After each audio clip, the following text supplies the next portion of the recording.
Hello all, காலேஜ்க்கு போகலாமா? ஸ்டூடெண்ட்டாக இல்லை, ப்ரொஃபஸராக. அண்ட் நான் காலேஜ் படிக்கும்போது ஒரு நாள் கூட காலேஜுக்கு சீக்கிரம் போனதே கிடையாது.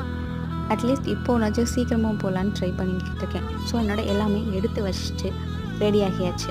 அண்ட் இந்த குட்டி குட்டி நோட்ஸ்லாம் எடுத்து வைக்கிறேன்னு சத்தியமாக எனக்கு தெரியலை. அண்ட் இதை வச்சு நான் ஒன்றுமே பண்ண மாட்டேன். But I want my bags to be full. So இருக்கிற எல்லா நோட்டையும் எடுத்து என் பேக்கில் வச்சாச்சு. எல்லா நோட்டும் எடுத்து வச்சாச்சு. ஸோ கிளம்பிச்சு. தான் என்னோட ஃபைனல் அவுட்லுக். இந்த காலேஜில் ஒரு அக்கா இந்த குட்டி ரோஸ் கொடுத்தாங்க. அச்சோ ஓடுன்னு சீக்கிரமாக ஓடிக்கிட்டு இருக்கும்போது லிஃப்ட்டை பார்த்தேன். செகண்ட் ஃப்ளோர்லேருந்து ஃபஸ்ட் ஃப்ளோர் போகிறதுக்கு லிஃப்ட் யூஸ் பண்ணணும்னு என் மனசாச்சு. நான் சிங்கமாக கிட்டோன்னையும் ஸ்டெப்ஸ்லேயே போயாச்சு. போன உடனே இந்த புக்ஸ்லாம் எடுத்து மேலே வச்சாச்சு. படிக்கலாம் மாட்டேன், சும்மா டேபிள் ஃப்ரீயாக இருக்கேன்னு எடுத்து வச்சுருக்கேன். அப்படியே கிளாஸ் போய் அட்டண்டன்ஸ் போட்டுட்டு எக்ஸாம் ஹால் போனால் எல்லோரும் சின்சியராக எக்ஸாம் எழுதிட்டு இருந்தாங்க. எனக்கு தான் கொஞ்சம் போர் அடிச்சிச்சு. தென் லஞ்ச்லாம் முடிச்சுட்டு கிளாஸ்க்கு கொஞ்சம் ஹென்ஸ் எடுத்துகிட்டு காலேஜ் ஒர்க்லாம் முடித்தோம். Then back to my room. ஒரு குட்டி காஃபி போட்டு இந்த டேவை கம்ப்ளீட் பண்ணியாச்சு. தேங்க்ஸ் ஃபார் வாட்சிங்.